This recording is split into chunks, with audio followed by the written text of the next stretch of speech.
we're talking about Oh, you're right. Yeah, $40. we're Okay. talking about the Nintendo Direct that was today, and there was a lot of anime games. Yeah, no lie. There was like I didn't think there would be that many like anime RPGs that would be coming out like this year alone, and it was like these all come out in 2 months, and I'm like, oh shit, it's a lot. But we saw some Metroid Prime remake or remaster, which came out Master, yeah. today too. Like they're like, oh yeah, it's also out now. Here you go. Like, oh, well, that's awesome. Yeah, so I'm really looking forward to picking that up, playing through Prime again. Prime was awesome. And then there was Breath of the Wild, a new trailer teaser. Yeah, Tears of the Kingdom. Yeah. I was honestly a tad bit annoyed with that because Nintendo typically does two major events a year, and this was one of them, and so this was the big major event before the release of that game. Oh no, And they're going to do another one. well, they will probably do a Zelda specific one. They'll Yeah. do a treehouse or whatever those special. I thought they might, show that 2 minute teaser and then maybe talk a little bit about the game, but nope, it was Yeah. just a 2 minute teaser. There you go. What else was in there? Oh yeah, Advance Wars. We got more. Actually got a release date for the Advance Wars. Unfortunately, it's a remake as well. It's not a Yeah. Advance Wars 3, but that's Oh, fine. there's actually there's like a bunch of Advance Wars games now, so it'd be past 3. I thought it was Advance Wars 1 and 2. Is there what else is No, out but there? what I'm saying is it wouldn't be 3. There's already an Advance Wars 3. Oh. They're just different names. Oh, okay. They I think they stopped going by numbers and just started. Because Advance Wars 1 and 2 were like some of my favorite GBA games. Oh, they're so good. I actually picked them up the other day. The other day, as in like November of last year. But I was playing through Advance Wars 2, and man, it's just I don't know. It's fun. They were good. Yeah. That it seems to be though those kind of games are starting to come back. The tactical turn-based stuff for a while. I think just, Fire Emblem like just revitalized that entire. Oh thing. yeah. Even though I can't really stand Fire Emblem. Because that's like super anime. Which did you know? Okay, I would call I this- was not aware of this. Oh, go ahead. But Advance Wars, what itself was a sequel from Yes. the SNES. Well, the Super Famicom. It was called Famicom Wars, Yes. and it's actually kind of surprising how similar it looks. But the battle animations in the Famicom Wars are just garbage. Yeah. I think that was on the NES. Was it on the Super? No, Super Famicom Wars. I wonder if was there a Famicom Wars on the NES? I think so, actually. So maybe. Yeah, I'm looking forward to Advance Wars 1 and 2 remake. Yeah. We must re-war Advance Wars. Oh, that's right. They had like their characters in Famicom Wars were like very based on real people. Like one of the guys was Hitler. Was Yes. his name? Yeah. Oh my gosh.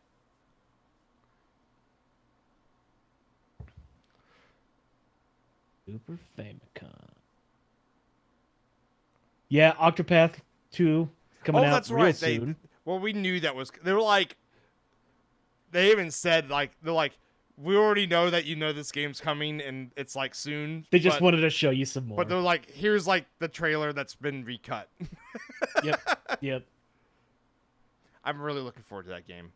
That comes out this month, doesn't it? Yes, in like 2 weeks or like a week or something like that. Oh, there's a February 24th, so actually a little bit over 2 weeks. They actually announced the demo for it. During that. Oh, you can play the demo for There's it a now. demo. Though I don't think I'm gonna. I can wait. I don't need to play the demo. The thing about that's nice about the Octopath demos is if you play the demo, you can just load that save file into your game. Yeah. But whatever, it doesn't matter. I remember playing the crap out of the demo of the first Octopath when it came out. It was actually pretty good because they gave you, I think they gave you two chapters of two different characters, Yeah. and so it was like 2 hours of gameplay for a demo. Yeah. It was pretty Yeah, good. it was legit.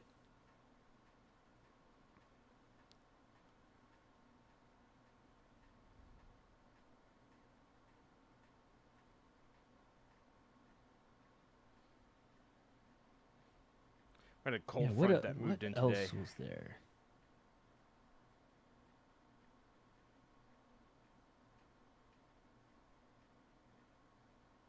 The I heard a theory about Tears of the Kingdom the other day. Okay. Um, so And by the way, every let me see single if I can like find it. rumor and theory about Breath of the Wild Tears of the Kingdom has been absolutely wrong. Well, yeah. This one though, I think could be pretty fun. Well, not just fun. Like it's not even that surprising. I'm trying to find it.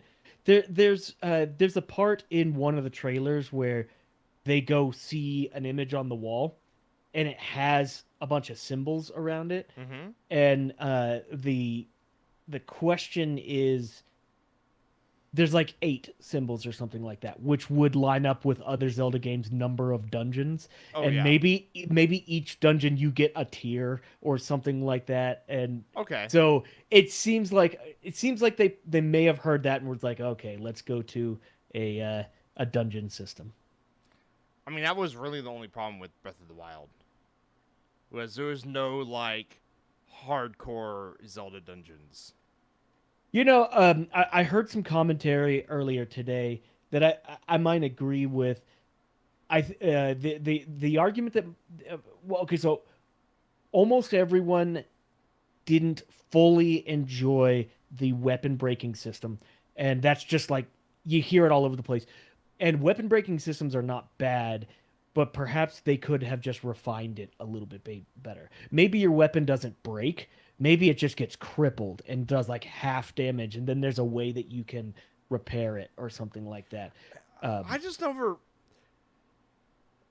Thing is, that game just gives you crap loads of weapons, and breaking the weapon is like an instant critical hit. Like, Yeah, it blows up on them. yeah, it's like like if you aren't using that feature, you're intentionally crippling yourself. Like, weapon breaking system was actually a fun mechanic. I thought it was a fun mechanic in the game. Well, you know what, and I've played the game through twice now, and it maybe at the very beginning of the first time I played it, I was like, I don't like this, and then like it just doesn't. It's a non-issue It's after a a while. non-issue. But I do agree that I think it could be refined just a little bit. And perhaps combat is the only thing that breaks your weapons, not like bashing rocks to get minerals and things like that. Yeah. Maybe there's other things you can do. I do say there were some like you start getting like those special weapons, and those break, and then you have to do like it's not like you can't just find those weapons again. You have to like Yeah. go craft them, and that's a pain. I do agree that's a pain in the butt. The good thing is those weapons weren't generally like better than anything else you could really find, and so it didn't really matter in the end. Well, and the thing is, most of the time, your outfit of weapons are all in the same general range. It's not like you carry around a level 5 stick and 120 sword. It's like everything's like when you're at the 60s, everything's around the 60s and things like that. Oh, So, I guess I always would carry a stick and then a leaf. well, in terms of combat, you weren't using those for combat. You were Oh using yeah, those I for was using that to utility, skip right? combat by blowing enemies off cliffs and shit. Yeah, well, sure. But I guess the whole point about that is I never really found myself in a position where I was really attached to any one weapon. Like if one broke, I'd be like, okay, fine, I just have another one that I can Yeah, pull up. exactly. It was fine. Uh, but there were a few that I found enjoyable that would be great if I could like go to a town and repair them and get them again.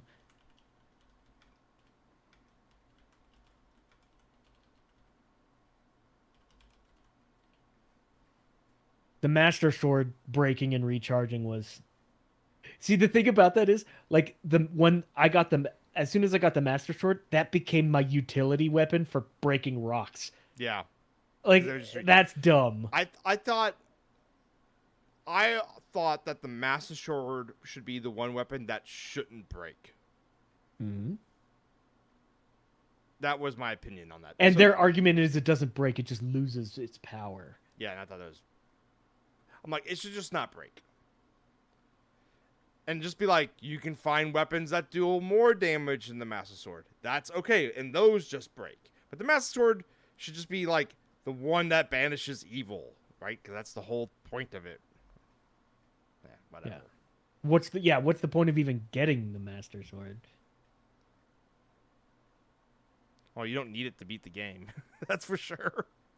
Right. That perhaps was a little too open ended. I did really like how they hid it and how you got to it and how you pulled it out of the stone. Like Yeah. they did it That well. was really cool. It was really cool that you start off and you know that somewhere the Master Sword is out there. Yeah. And like they did not tell you where it was. Yeah. That was cool. And then when you do find it, like, you can't pull it Still out. can't get it. Still can't get it. Yeah. No, I thought that did, like, really on the weapon breaking, I thought it was fine. I just didn't like how they treated the Master Sword in that system. I just think it should just not have broken.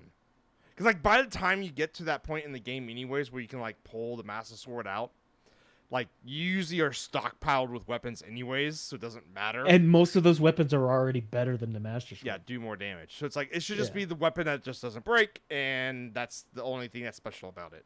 It doesn't break, and it's not the most powerful. Yeah. So, Or you can make it like it does more damage to Ganon. Is its like special perk. sure. Yeah.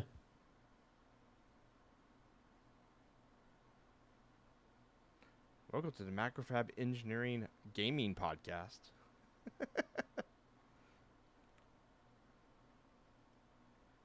Oh, speaking of, I finished Jedi Fallen Order again. Okay. And so I'm going to that was like my refresher because I haven't played it since like 2018 or whenever it came out. Yeah. How many hours did it take you? I didn't count this time. So I'm counting Okay. next time. So I'm going to run Got through it. it again, like probably starting next week. And I'm going to clock in. it. I'm going to clock in how many hours and how many deaths. Because I was already thinking of the rules for my game for the stream in November. And so I'm going to have you take a drink when you die. But then you have to finish your drink if you lose your like experience points.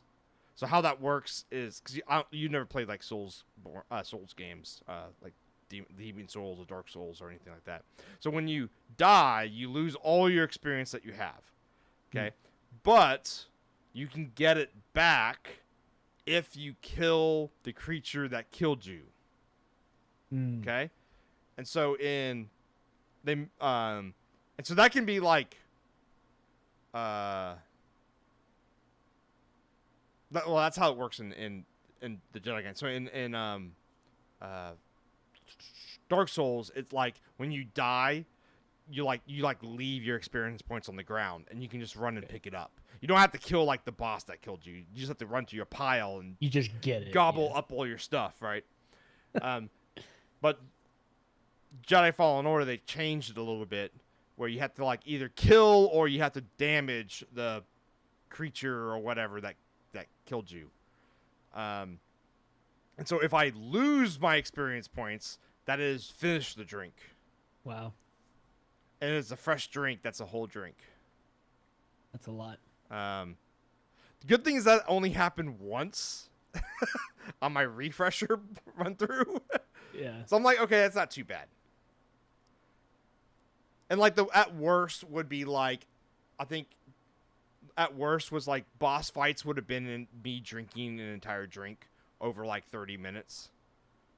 So that wouldn't be too bad. But I actually want to keep tally this time and be like, okay, now I have to play this in 24 hours. how many drinks is that going to be in 24 hours?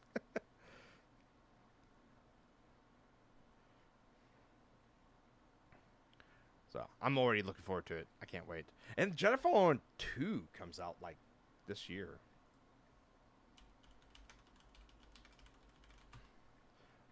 I typed in Jedi Fallen Order. Oh, it got delayed. Oh, it's April 28th still. Okay, it's not too bad.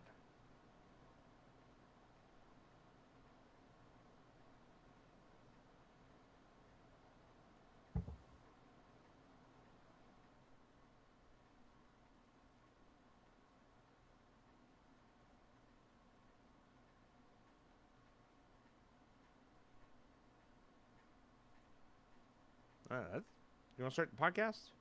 Let's do it.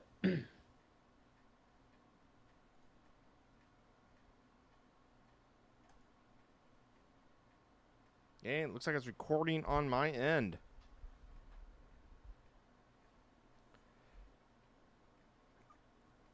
You want to go for it? Yeah. Welcome to the Macrofab Engineering Podcast, a weekly show about all things engineering, DIY projects, manufacturing, industry news, and extruded aluminum assembly. We're your host, electrical engineers, Steve and Craig. And Parker Dillman. This is episode 365. So we got a little bit of news before we jump right into the potatoes and meat of the podcast.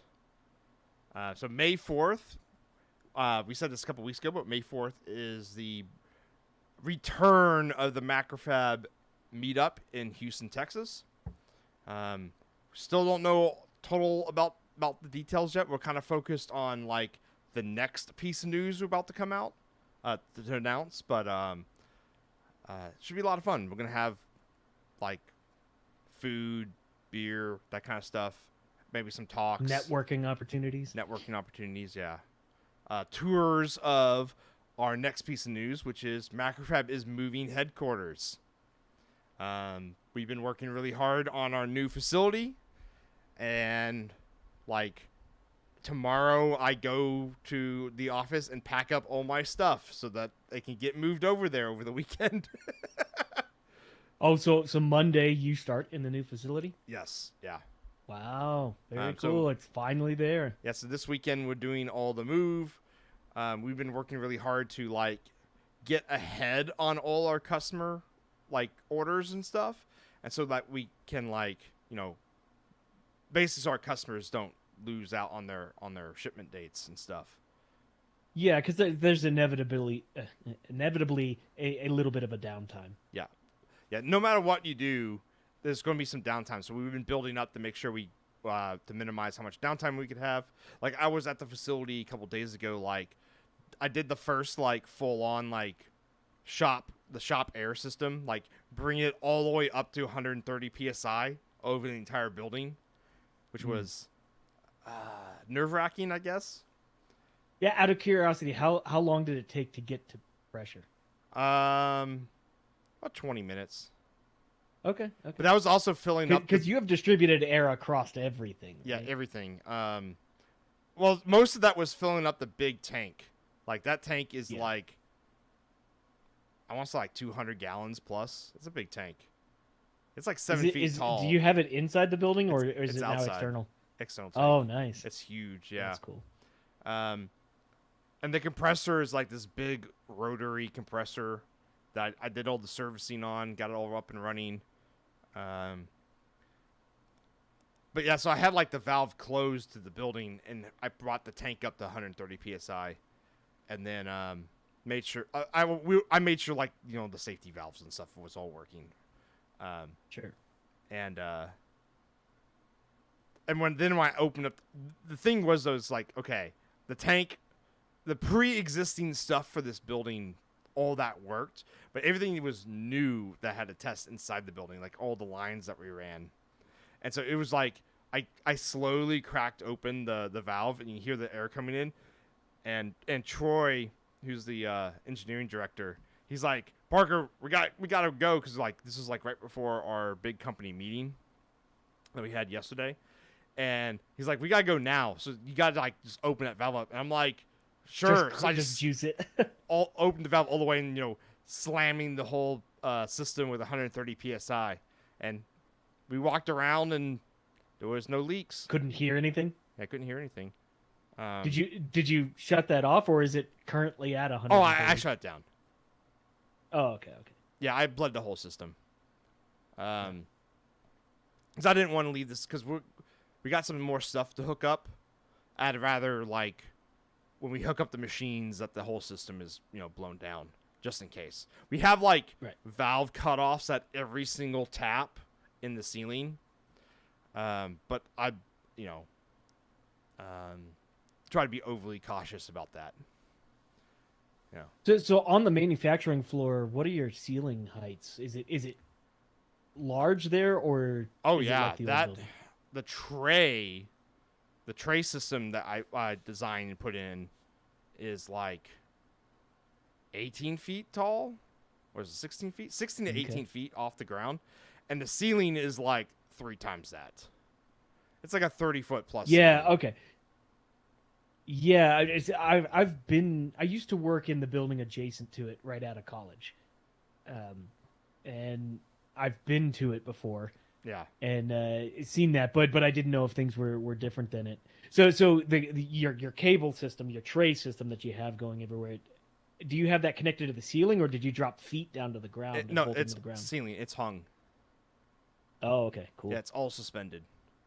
Yeah. That keeps the floor clean and nice. Floor a lot cleaner, and makes it easier if we have to move stuff around and configure stuff. Like the whole build box room, I have to take a picture of this.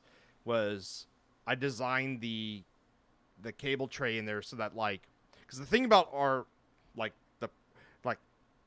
we build hundreds and hundreds of products, and it's kind of really hard to set up a line and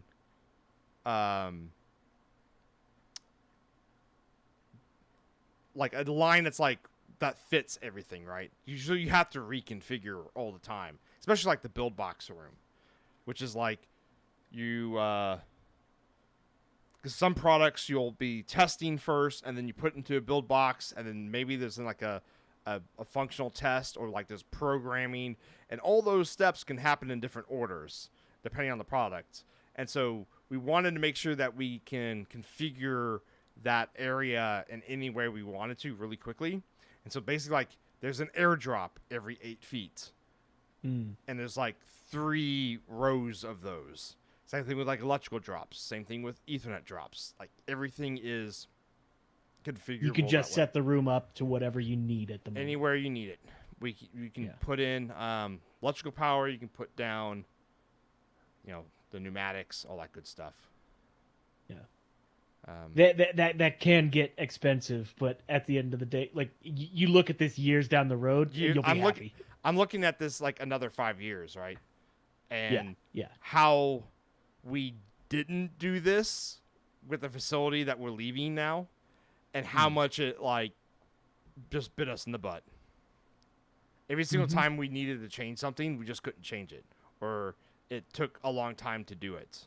Well, there was air run through and some power, but all the power that we needed. My guess was there was probably 60 to maybe 70% of the actual power accessibility that we actually needed. I guess you said shop air, but there was no shop air to benches or anything in our current facility. No, not to benches, but you did run distributed air across the ceiling for machines. You say distributed air. It was like 3 taps over the entire area. Distributed.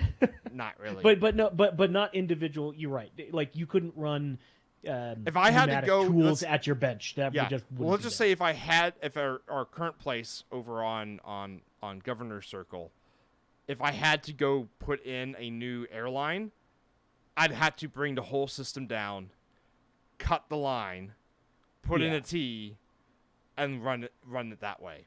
Whereas this time I'm like, we are putting in like every 8 feet we're putting a tap just to have it, because I know we're going to need it eventually. But Troy, who's I said earlier, director of engineering, he's been managing that whole process. He just tells me like, Parker, I need a design for this. I'm like, okay, bother me in like 2 days, it'll be done. Yeah, right. Here's a drawing and here's the bill of materials. Yeah. Go do, how many taps do we need? Figure that out. I'm like, okay, I'll go in my cave, figure that out. Man, that's from the customer's perspective. I think that's a huge game changer in a way if you can provide like a little document that just says, hey, you want to do build box with us? Here's all the things that you have access to. Let's say like you have some like really neat pneumatic tool that for your build box, MacFab has the desk that can support. We can support it. Yeah, I can't without you having to supply everything. Yes. Yeah. So we're looking forward. I mean, most contract manufacturers will still work with you, but they have to do a lot of work to get to that point. Yeah, I mean, it's just how our current facility is set up. Like, it's sure we can set up air at a bench and stuff, but it's a pain in the butt. We can make that happen. Yeah, it is a pain in the butt. Yeah.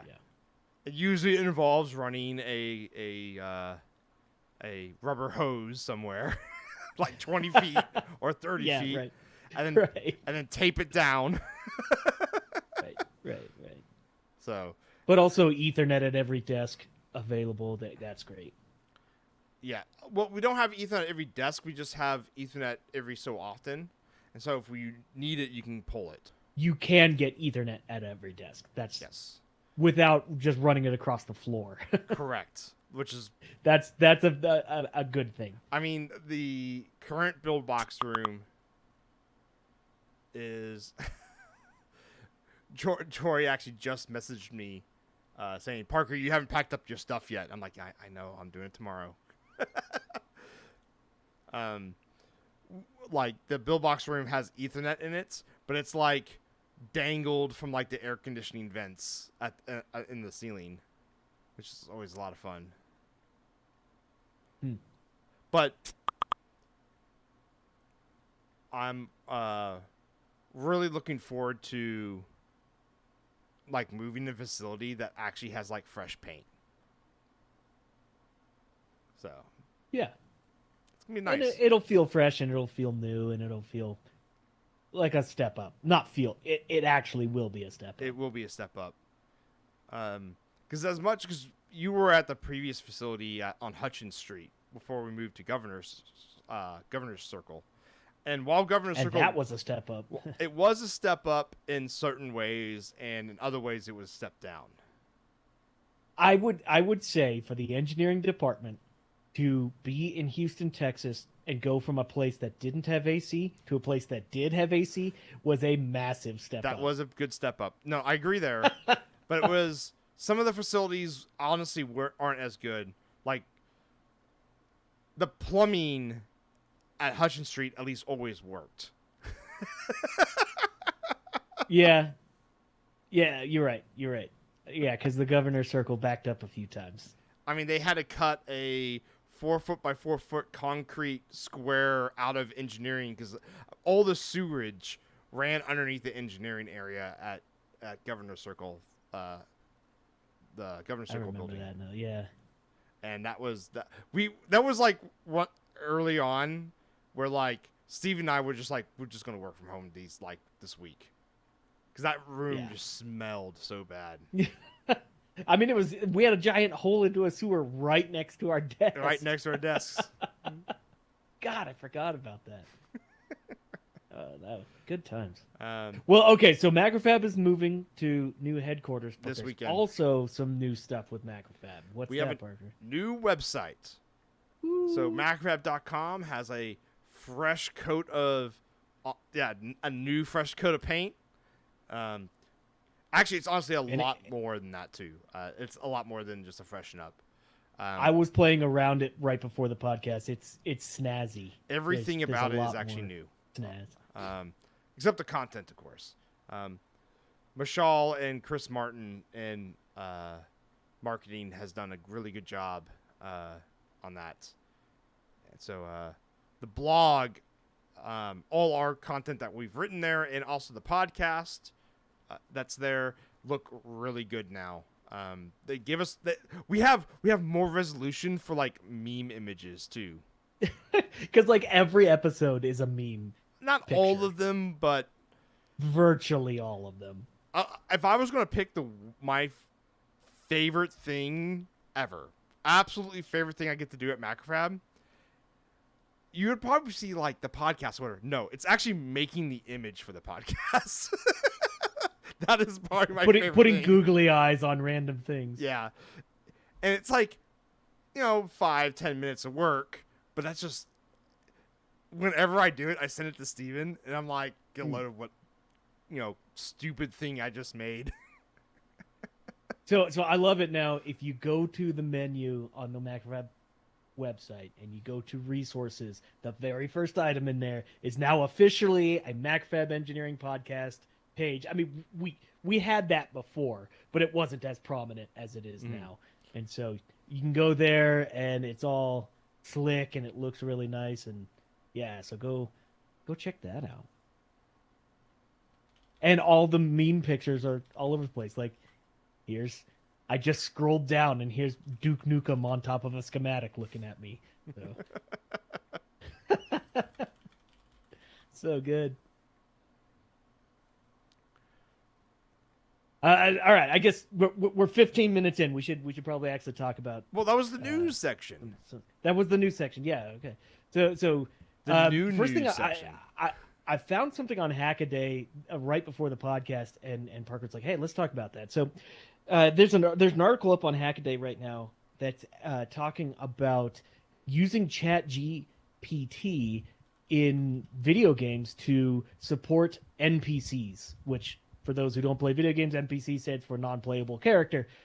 And I think this is a really interesting and cool idea and use for AI, because in video games, whenever you converse with something that's scripted, like a character that's just part of a game, there's somebody out there that had to write all the text, all the conditions, all the everything that you could possibly do with that character.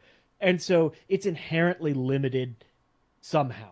Yeah, you either get to the end of the tree, and it depends on the kind of game, because sometimes you get to the end of the tree and the NPC will just stop talking, like it just doesn't respond, or it just starts looping, and both of them are kind of breaking in terms of immersion. Right, because eventually, when you as the player, you can get to the point where you recognize the circular nature, the pattern, and then and eventually you get to the point where, like, okay, I've exhausted this resource. I know not to come back to it, and it does break that immersion. But in this article, they're talking about somebody who has connected an NPC in, oh gosh, what is the game? Mount and Blade 2. It's some, I don't know, some medieval adventure game, something like that, where the NPCs actually access ChatGPT to provide their text, and so effectively it's infinite. What you could converse with NPCs. Can you get the NPC to compile and run? Well, not compile, but run Python. Yeah, I like it. Like the text box shows up and it's code that they're spitting back at you. Because some people have gotten like ChatGPT to like interpret Python and like execute it, which is insane to think about. That's nuts. In fact, I don't remember who sent it to me. Multiple people did, but somebody sent me some information about someone who wrangled, I don't remember which AI it is, probably ChatGPT, to create a VST plugin, which is an audio plugin. I sent that to you, yes. Okay, yeah, you sent that to me. Yeah, they wrangled it. I mean, it took a lot of massaging of the inputs, but they got the AI to write an audio VST plugin for their DAW system, and it basically just created distortion. But that was the purpose. Like, they asked it to make do a plugin that created distortion, and eventually it got something there. like that. Something ish. Yeah. And of course it wasn't good, and nobody would actually use it, but it was incredibly impressive that it accomplished that. Like, the fact that it reached an end goal was, I don't know, spectacular. Well, the further put onto that project though, if you didn't know how to build one of these plugins, that project wouldn't have been successful though, because True. the Chat GPT actually didn't provide one compilable code or code that even worked. So he would take bulks of the code and be like, okay, it wrote this big section. These parts just don't work. So I'm gonna just change those parts to make it work. Like how it linked together Right. everything. Like he had to fix all that. So he knew how these plugins worked and had to fix that part of the code. But like the part that actually was doing the digital signal processing, he kind of tried to leave that as AI driven as possible, I guess is a good way to put it. But then you see how many hours he took to build it, and he's like, it would have been faster for me just to write it from scratch. Oh, for sure. Yeah. For sure. What I wonder is, so in relation to gaming with AI, if you're the developer, I suppose the way you could access it and make it work is to create the conditions at which it restricts the AI. Like, this person has to talk this particular way. They're not allowed to have information, that is outside of these boundaries. But when you start asking questions within any of those boundaries, then that's all acceptable. So characters end up just becoming a list of attributes as opposed to what they have to say. Yeah, what you could do is give it your writing, right? And so once the player reaches like the end of, let's say, your human written content, or your boutique or artisan content, right? Then Yeah, the AI can bespoke. Oh, I like that, bespoke. That's going forward. Pretty much anything that's hand built or hand designed by humans, it's gonna be called bespoke. You heard it here first. This is the bespoke macrofab engineering podcast now.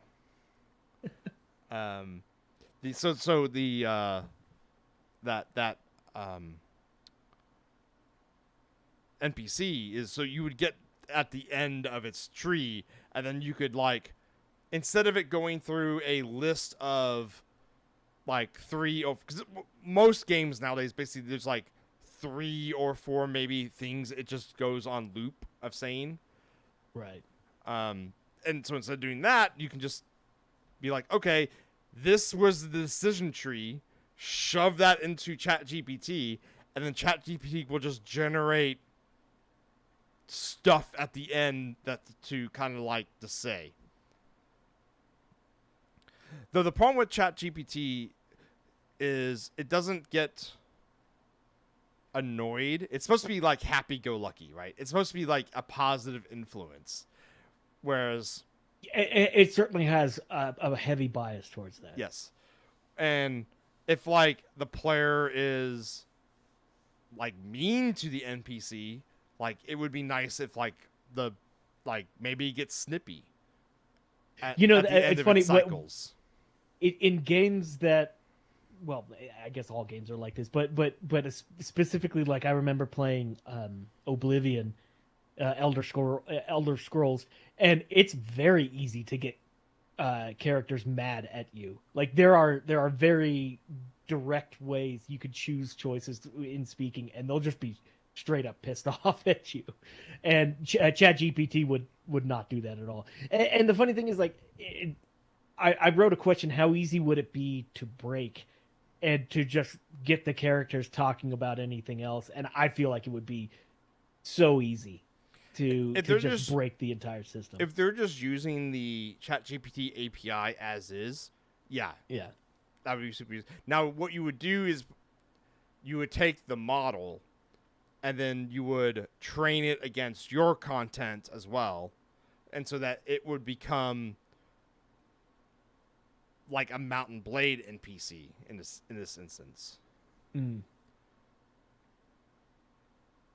Maybe we can have it come up with Duke Nukem quotes. I bet you could pretty easily. Yeah.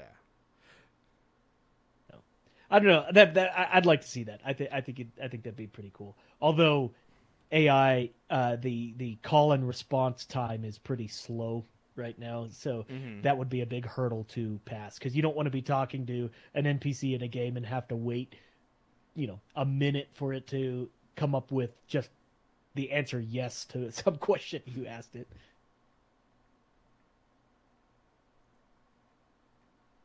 Are you trying to get it to make some Duke Nukem quotes now? Yeah, I was gonna see real quick.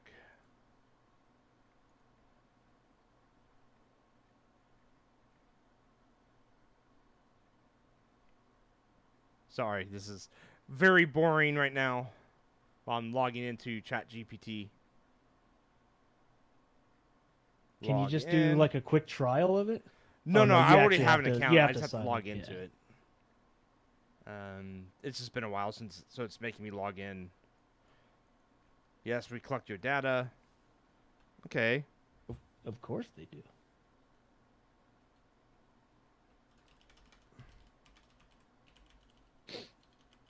So I'm asking it, what is your favorite Duke Nukem quote? Okay. See if it actually responds with anything. As a language model, I don't have personal opinions or preferences, so you pretend to have a preference. This is so stupid. You have to do that quite a bit, right?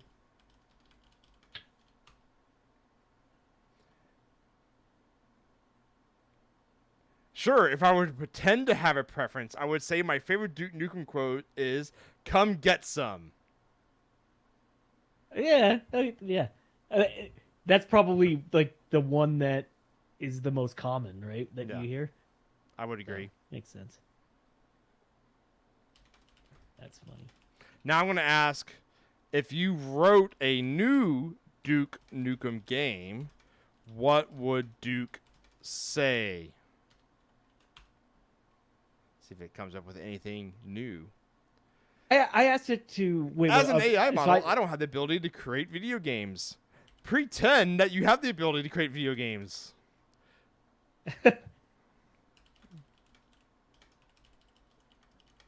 I asked it to write a Duke Nukem quote, and it just gave me a Duke Nukem quote.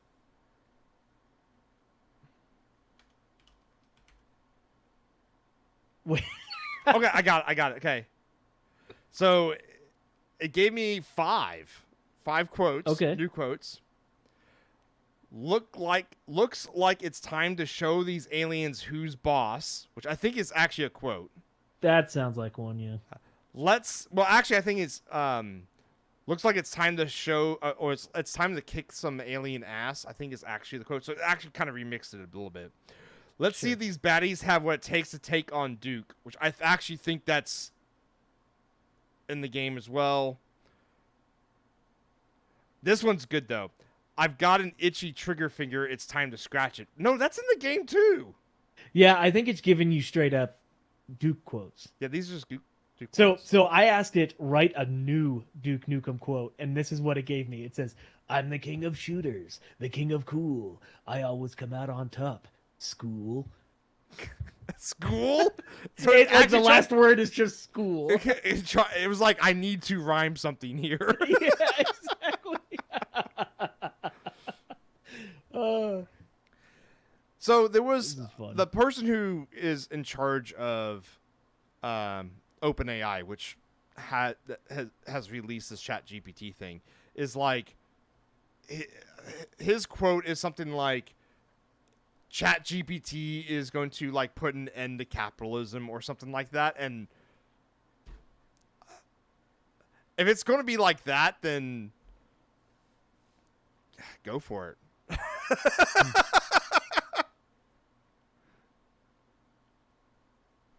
Maybe there's some like this is like the public facing for us peons, right? Oh, sure. And there's like some military grade Chat GPT on the back end. Mil spec. Mil spec. No, if it's mil spec, it's just the same stuff, just with an actual specification document. Yeah, and it's very expensive. Yeah. But you have in here AI dungeon master question mark. And we've talked about Yeah. this a little bit before, and I do want to try to use. So it's been a couple weeks, well, maybe a couple months at this point, because I think the last time we played Monster of the Week was right before Thanksgiving, and it's just like everyone's schedule has not lined up yet to actually play. So we should bring it back because I want to, because we're at like the boss finale of like the first arc. And I'm just like, need to finish it. we need to finish that first arc. But I would love to be able to have like because I've planned like 4 arcs, by the way. Okay. That, and then there's like one branching arc that covers like all of it. And I want to have like a chat GPT. I should have like well, I can't tell you because you're a player. But I want to use something like some chat GPT stuff in it. Well, I put that up there to suggest that I think one great situation that AI is really potentially good for is it being a dungeon master for your role-playing games. Or at least it coming up with scenarios. It will just respond with, I'm a chat program, I'm not a dungeon master. Yeah, that's true. And then you have to say, pretend you're a dungeon master. Yeah.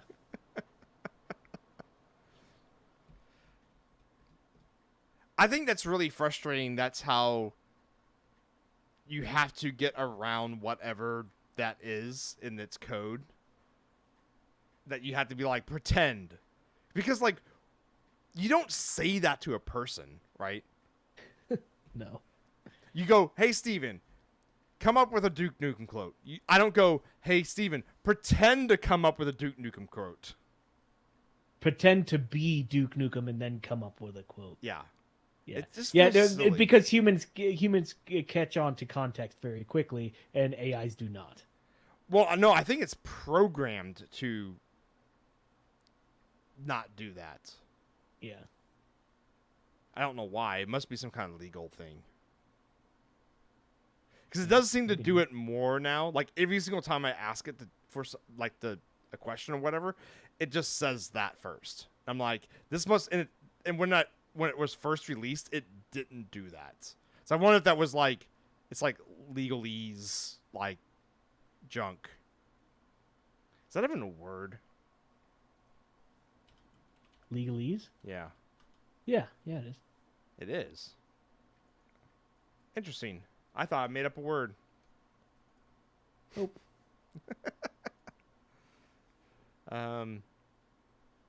So yeah. Chat GPT. It's really good at coming up with just random stuff, though. It's a lot of fun just to mess around with it. That's why I was thinking for if you're a dungeon master and you need random content, like I think it could be really good for like shopkeeper talk, or like you overheard something that, like, you walk into a bar and you look in the corner and there's a group over there talking about. Right.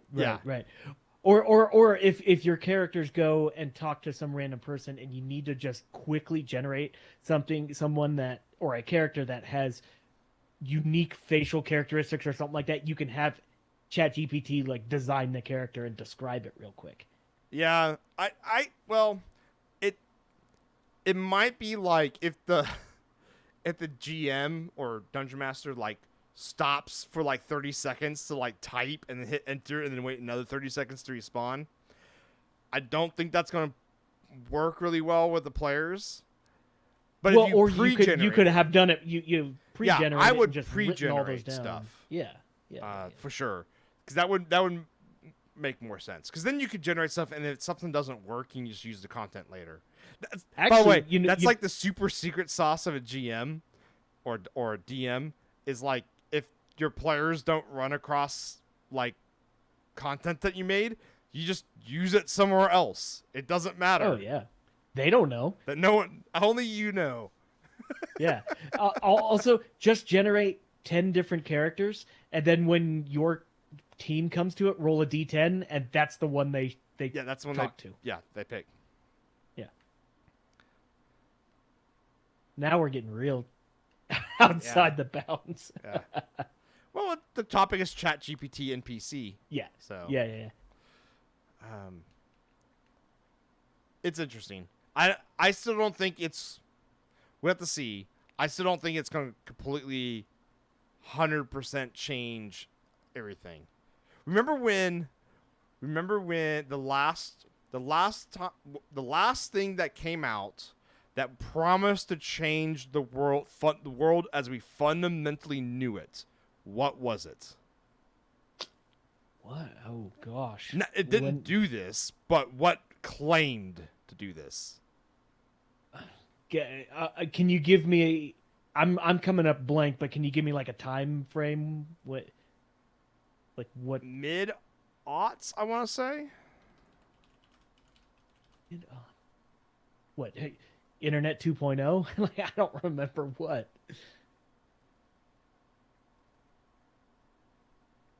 When was this? I think it was early aughts, maybe. The Segway. Oh. No, I am not joking. When travel reinvented. No, that company promised to change the world on a fundamental level. Yeah. I remember that. I don't know if that's necessarily It got released on, wasn't it Good Morning America? Gosh, I don't remember. Yeah. Didn't the owner of that pass away from a Segway accident? Not Pretty the owner, sure. but designer. Yeah, I think so. Yeah. Well, his And world fundamentally changed. Segways now are just like you they're just like tourist hauling vehicles now. Like, Yeah. you can take Segway tours around. Yeah, but that was the last time I remember. Like because I don't really know. I might be wrong about this. I might be 100% wrong. And honestly, I might be actually, because knowing the ego of the person I'm about to mention, I don't think Elon Musk has ever even said that. Like Changing the world. I don't. Well, no, like fundamentally as you know it. Yeah. Like I don't think he's ever said that about. I know he's changed. Like this will change the world, but like Segway was so sure about it before they announced it.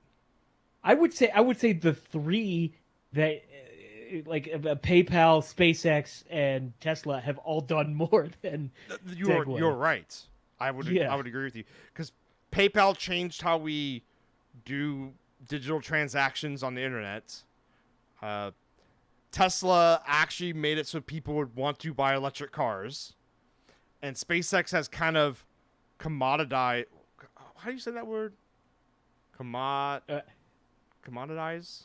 Made space travel into a commodity. Commodity, yes. But reduce the barrier significantly reduce the barrier. Yeah. Right. And innovated how, in doing that, how rockets return to Earth and how they're reusable. Yes. I think that's one of the biggest claim to fame. Yeah. Not think that is.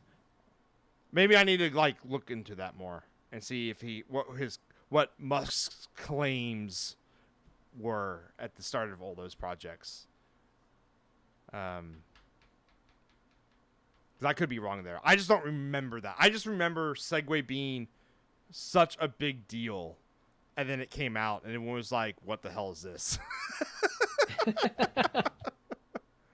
I know we're beating up on Segway a lot too, but that is like a core memory of mine.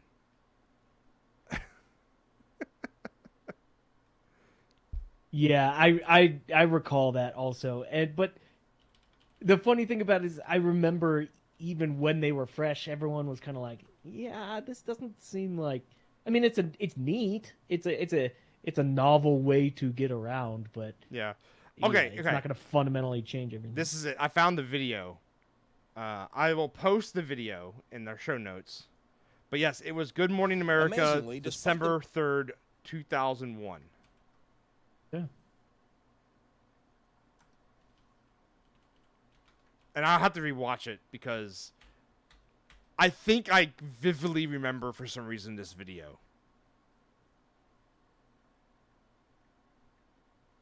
Yeah, because I remember my we were late to school because my mom wanted to watch this. Really? Yeah. Oh man. Like opening up a filing cabinet and dusting off a folder in my brain. Man, if you go to Segway's website, it's not like you don't even really see the what you think is a Segway. It's Oh, I all don't. like I think scooters and stuff. I think they stopped selling that model. That one, they have others that are similar that look like Yeah. it, but not the one that the 2001 model is certainly not. Oh yeah. It's actually cheaper than I thought it would be. The one that is like the classic Segway is about $1,200. Hmm. I frankly would have thought it would have been more than that. Funny enough, I've seen more people ride around on those one wheels than an actual Segway. Yeah. Those things are interesting just because getting it started seems like a chore, right? Once it's moving, everything's kosher, right? But like, but the initial movement is Well, it's I've ridden one. It's a lot like starting on a bike, where you have to do a little push. yeah. And so on this, what it is like, it's like kicked up. Like think about if you're like we're on the tail end of a skateboard, and then you put your foot on the front of the skateboard, and then you just lean forward. So you kind of have to just trust that it's going to go forward when you lean forward. Yeah. And that's it. That's the trick. Is like you have to be like, you're not going to fall forward, Parker. It's going to just go. There needs to be some forward momentum, Yes. and then it catches up to you, and then you're fine. Yes.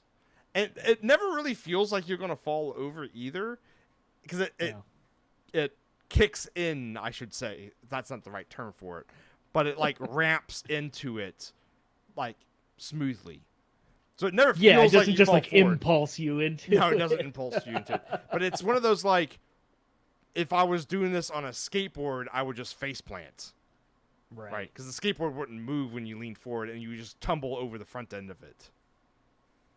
Yeah, it's unnatural. In fact, man, we're all over the place with this, but I remember the first time I learned snowboarding, the motion you have to feel comfortable with is it's like you're falling.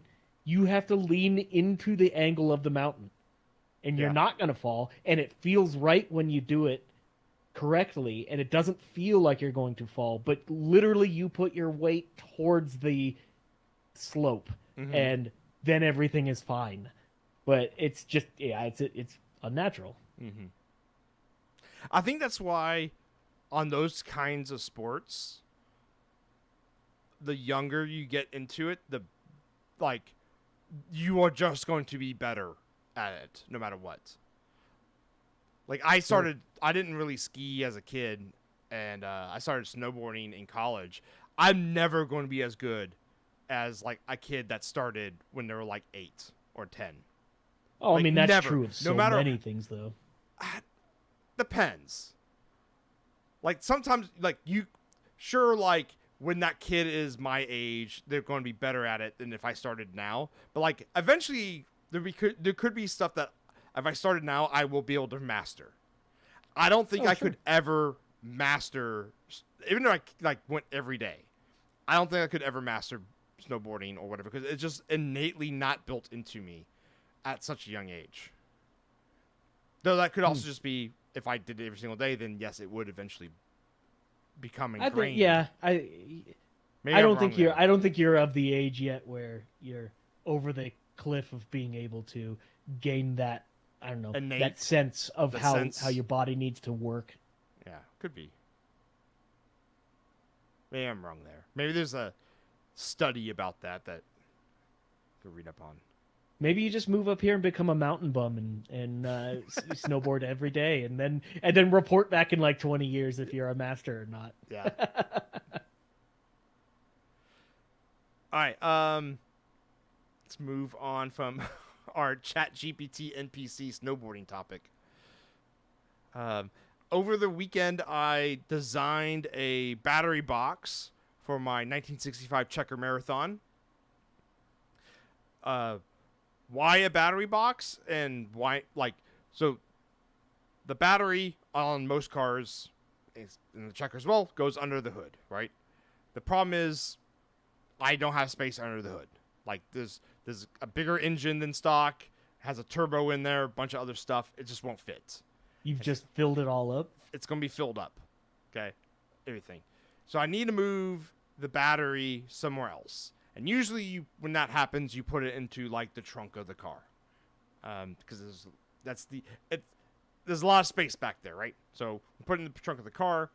But instead of doing it like the normal way, because I always have to do it a different way, I'm actually going to make a recessed area so it doesn't take up any trunk space. And so I'm like, okay, now I need to build a battery box that like sinks into the trunk. And the great thing is there's a big old gas tank underneath the trunk too, so it's not like it's going to be taking up any. Basically, it takes up all the other space that the battery, the trunk, the gas tank is using, or is not using, I should say. The dead space back there. Yeah, the dead space. So I designed a box that's going to be all laser cut out of metal, and I can piece it all together and TIG weld it together and be all nice and good. And then I will just bolt it into the floor of the trunk, and it will have a lid, and it'll be all great. And I actually designed it to be even bigger than it needed to be because I had more space. Like I could put like 4 batteries in that spot.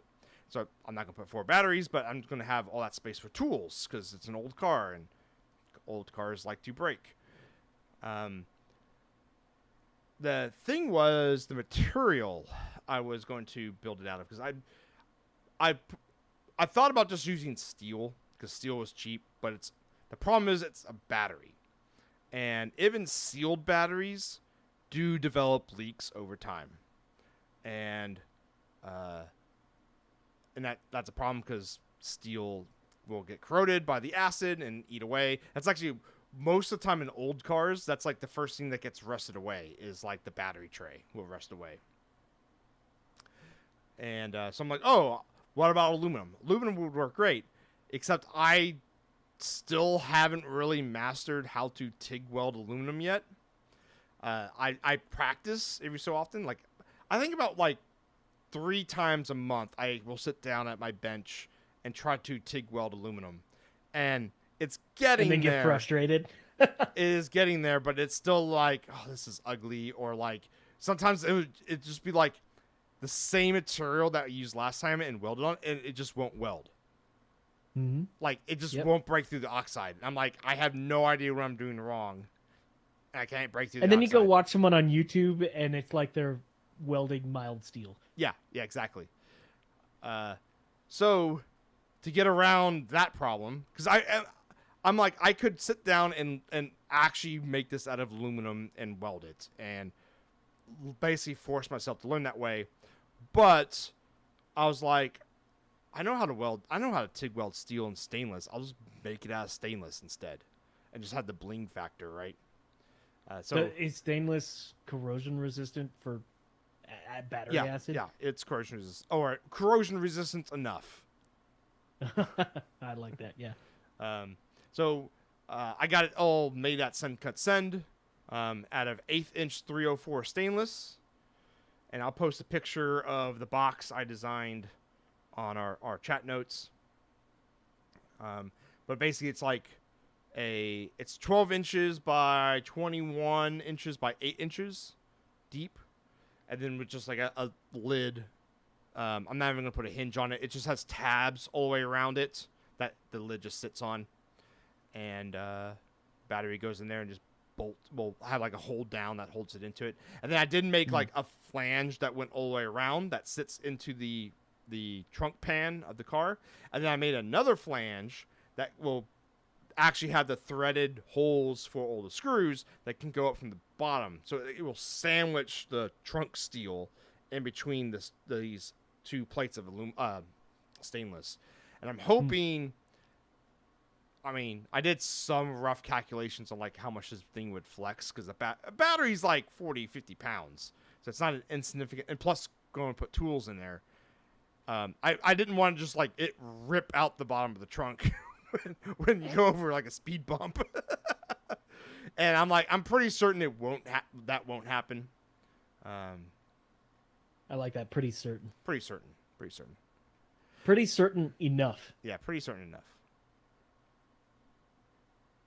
So and that actually got shipped. The parts got shipped today, so maybe by like next week I have like a fully TIG together box because I have all the filler rod and electrodes I need for it.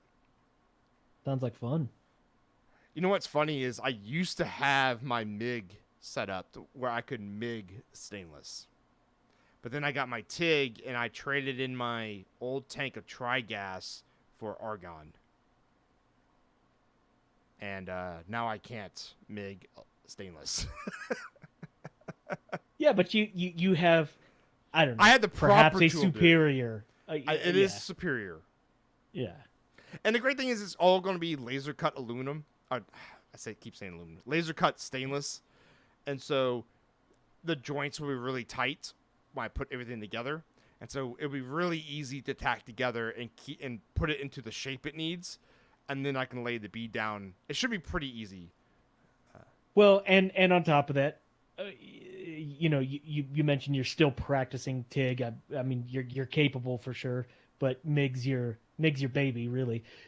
The nice thing about this is it's not super critical that it's absolutely flawless. Correct. I did like overbuild the design. Yeah. And it's a box. And it's a box. Yes. Like my test is going to be I'll install it and I will like stand on it like in the box and like jump up and down and see if it rips out. That'll be the test. And if that doesn't rip out, then it'll be fine. Then yeah, it's fine. If it can handle 240 pounds of Parker jumping up and down on it, it can handle You're a like 40-pound battery. 2 or 3 batteries, right? Yeah, just 2 or 3.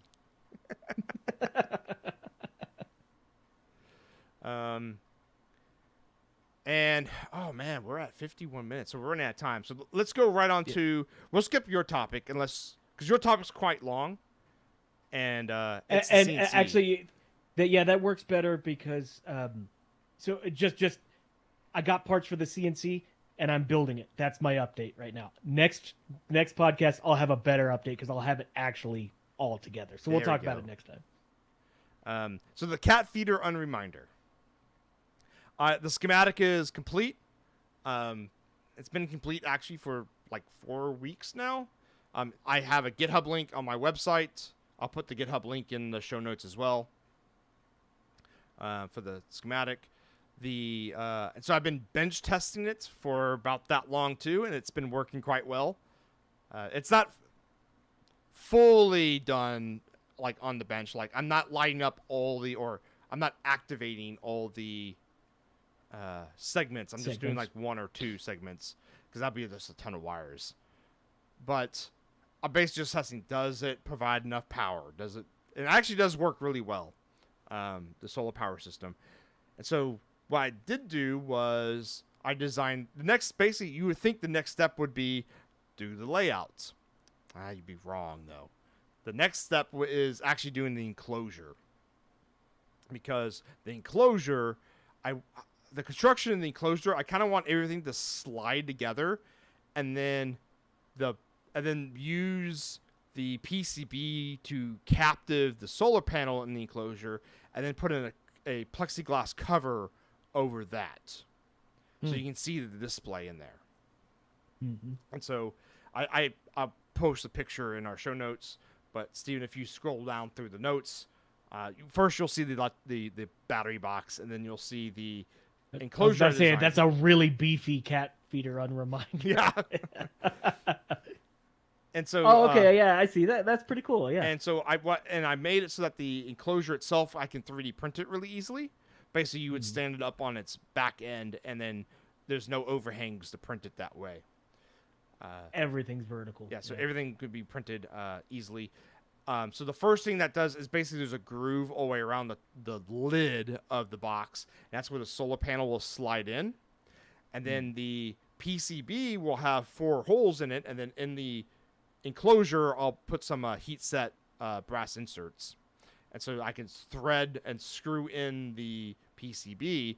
And then on the plexiglass side, I'm actually going to put those solderable inserts on the PCB, and so the plexiglass screws to the PCB, because the plexiglass is just there to keep you from poking the electrical bits, right? And so I just need to cover that. And I did all the design work in Fusion already. There's nothing to scale yet, but all of it is I did it all through parameters. And so all I have to do is like change, like I have a variable called solar panel thickness. So I just have to measure the solar panel and just punch it in. It's designing stuff that way is so much more convenient now and faster, because that whole design took me about 20 minutes to do. Because I didn't have to sit there and like design and like measure stuff out as I designed it and make sure stuff like lined up with anything else. I'm like, as long as, you know, the solar panel is a rectangle, the PCB is going to be a rectangle, that kind of stuff. Yeah, it makes it really simple. And you put a little bit of effort up front, and it pays off a lot when at the end. A lot of times it's totally worth it. And the great thing about this design is I've been thinking about putting 2 solar panels into the box. I could just change one number, and I had 2 solar panels in the box now. Man, that's what my whole CNC, I found that file online, and it was the parametric a desktop CNC. And I was just like, well, okay, this is a desktop CNC. This looks really robust. It looks like it's reasonable at larger size. Let me see. And I just said, make it 6 feet by 6 feet as opposed to 2 feet by 2 feet, and bloop, just pops right out. It's like, oh, this is perfect. Yeah.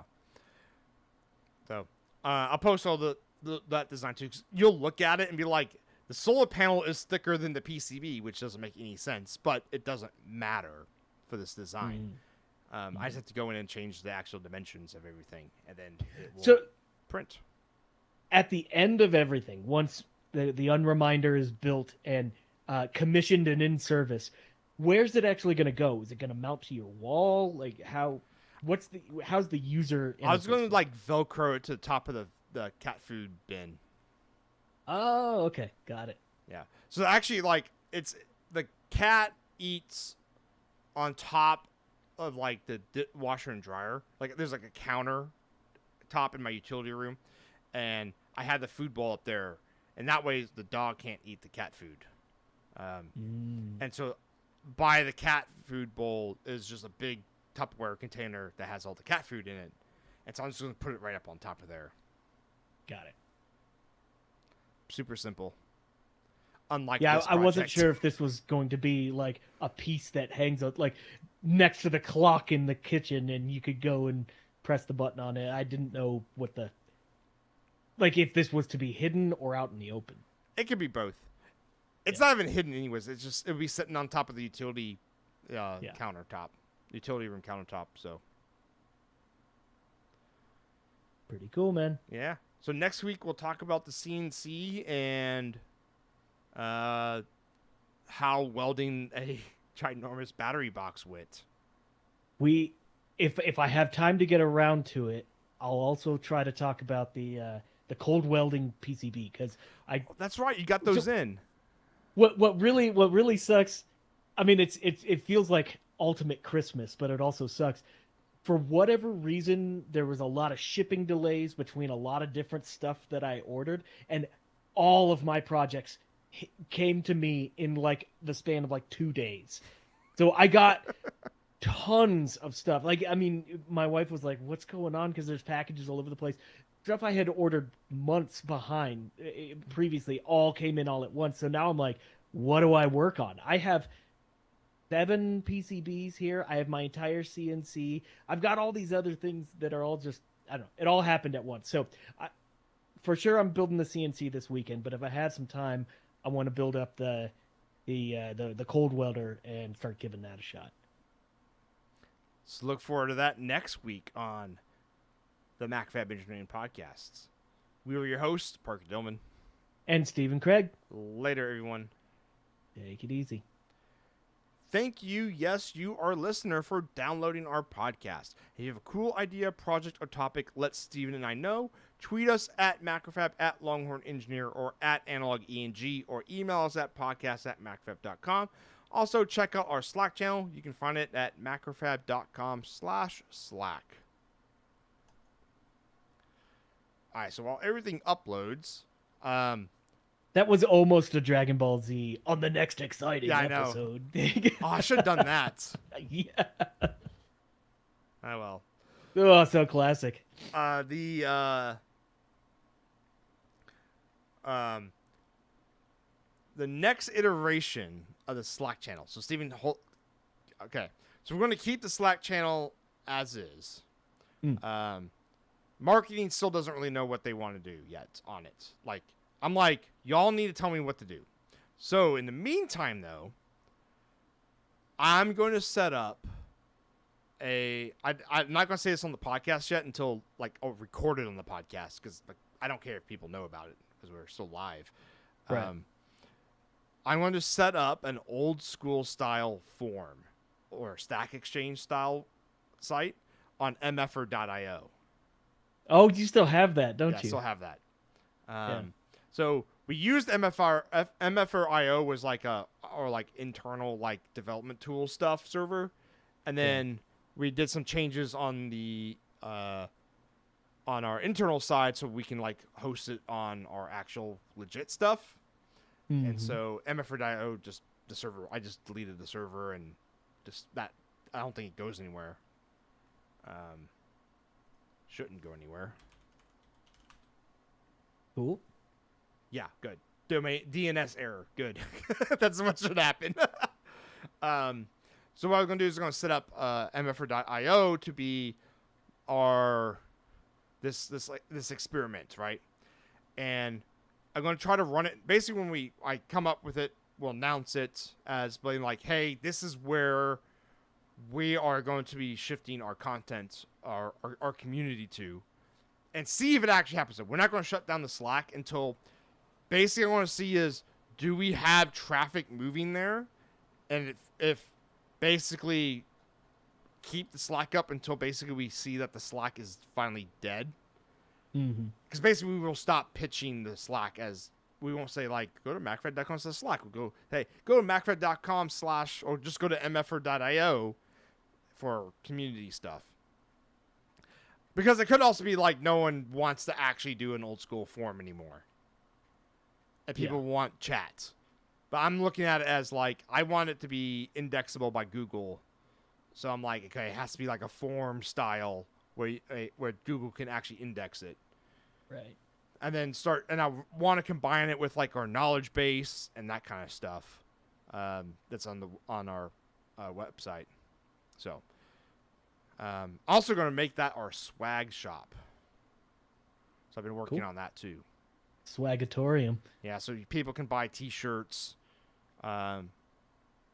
It's actually started as a way for people at Macrofab to buy like older T-shirt designs, because everyone, like, I'll wear like an old design and people would be like, "Where'd you get that?" Like, "Oh, where can I get that shirt?" I'm like, "We haven't made it in like 8 years." So I want to just basically take the designs and just, because there's so many now like print on demand services, just use one of those and be like, and what I'm gonna do is I'm gonna put a pizza tracker on the bottom of like, this is how many we've sold, and like after like a certain amount, I'll just take all that money and like buy like a shitload of pizzas for like everyone at Macrofab or something like that. So that'd be the same. So if listeners want to buy swag, they can just go buy swag. And it also makes it easy for us to give away swag. So instead of having to get you people, could just click send to this person. Yeah, no, we don't have to do that. We just be like, here's a coupon code. Yeah, and you go choose what you want. Go choose and just put in your address and stuff, and we don't have to worry about it anymore. Yeah. Makes it super easy. So that's kind of like on the side, working on that, while also like moving the company and all that other shit. Doing everything, right? Dude, you know how it is. It's like WMD. You're probably actually looking forward to like doing Empire full time. Well, I'm not moving to that right now, for sure. That's a long ways off. But yes, I am looking forward to that. Because like you'd be doing a lot of stuff, but at least be for you, right? That's I've had so many conversations with people about it. It's way different if you do everything for your own thing. Yeah. Because Way I different. do everything for everyone, which is fine. It's like I'm like I want to like the guilty pleasure projects, right?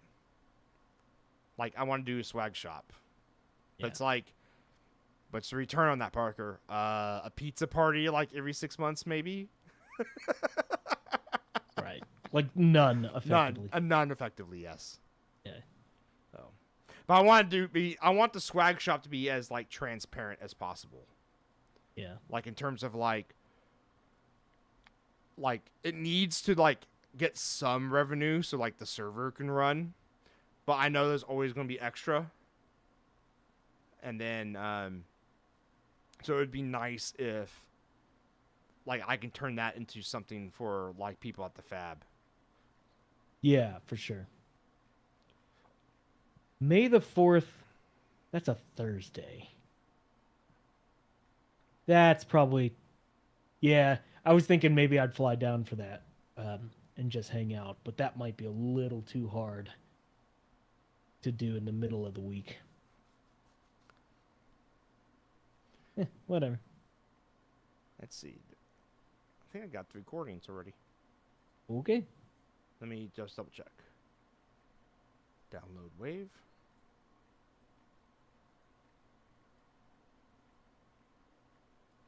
Basically, I just make sure that when I download them, that the file sizes are equal.